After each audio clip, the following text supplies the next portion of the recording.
காட்டில் வாழும் கரடியை மனிதனால் ஓரளவு பழக்க முடியும். ஆனால் இது மிகவும் சவாலான, ஆபத்தான மற்றும் நிபந்தனைகளுக்கு உட்பட்ட ஒரு செயல்முறையாகும். கரடிகள் காட்டு விலங்குகள். அவற்றின் இயல்பு, உடல் வலிமை மற்றும் உள்ளுணர்வு ஆகியவை மனிதர்களுடன் எளிதில் பழகுவதற்கு உகந்தவை அல்ல. இதை விளக்குவதற்கு பின்வரும் காரணிகளை ஆராய்வோம்.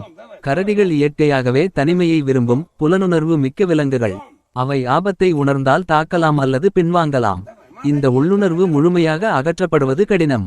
கருப்பு கரடி, பழுப்பு கரடி, கிரிஸ்லி மற்றும் துருவ கரடி போன்றவை வெவ்வேறு இயல்புகளை கொண்டவை. உதாரணமாக, கருப்பு கரடிகள் ஒப்பீட்டளவில் பயமுறுத்துவான் எளிதாக இருக்கும். ஆனால் கிரிஸ்லி கரடிகள் ஆக்ரோஷமானவை. பிறந்து சில மாதங்களே ஆன கரடிக்குட்டிகளை எடுத்து மனிதர்களுடன் வளர்க்கும்போது அவை மனிதர்களை பழகலாம்.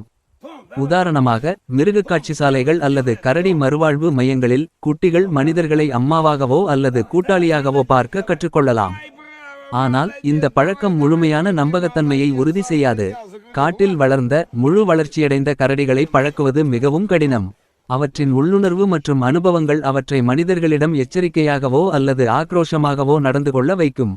உணவு, பயிற்சி மற்றும் நிலையான தொடர்பு மூலம் கரடிகளை ஓரளவு பழக்கலாம்.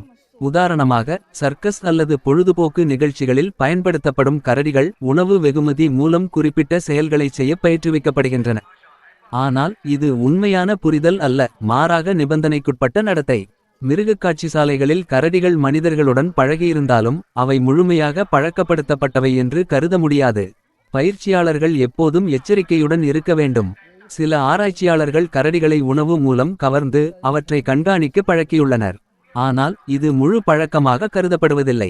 ஜென்டல் பென் போன்ற கதைகள் அல்லது ஆவணப்படங்களில் கரடிகள் மனிதர்களுடன் நட்பாக இருப்பது காட்டப்பட்டாலும் இவை அரிதானவை மற்றும் பெரும்பாலும் பயிற்சியின் விளைவாகும். பழக்கப்பட்ட கரடிகள் கூட மன அழுத்தம், பயம் அல்லது இயல்பு காரணமாக திடீரென ஆக்ரோஷமாக மாறலாம். 2003 இல் நடந்த சிக்ரிட் மற்றும் ராய் தாக்குதல் போன்ற சம்பவங்கள் இதற்கு எடுத்துக்காட்டு. கரடிகளின் மகத்தான உடல் வலிமை ஒரு சிறிய தவறு கூட பெரிய ஆபத்தை ஏற்படுத்தும். கரடிகளை பழக்குவது அவற்றின் இயற்கையான வாழ்க்கையை பறிப்பதாக கருதப்படுகிறது. இது அவற்றின் மனநலத்தையும் பாதிக்கலாம். கரடிக்குட்டிகளை மீட்டு அவற்றை காட்டுக்கு மீண்டும் அனுப்புவதற்கு மனிதர்களுடன் குறைந்த தொடர்பு வைத்து பழக்கப்படுத்தப்படுகிறது. சர்க்கஸ் அல்லது படப்பிடிப்புகளில் குறிப்பிட்ட பயிற்சி மூலம் கரடிகள் பழக்கப்படுத்தப்படுகின்றன. ஆனால்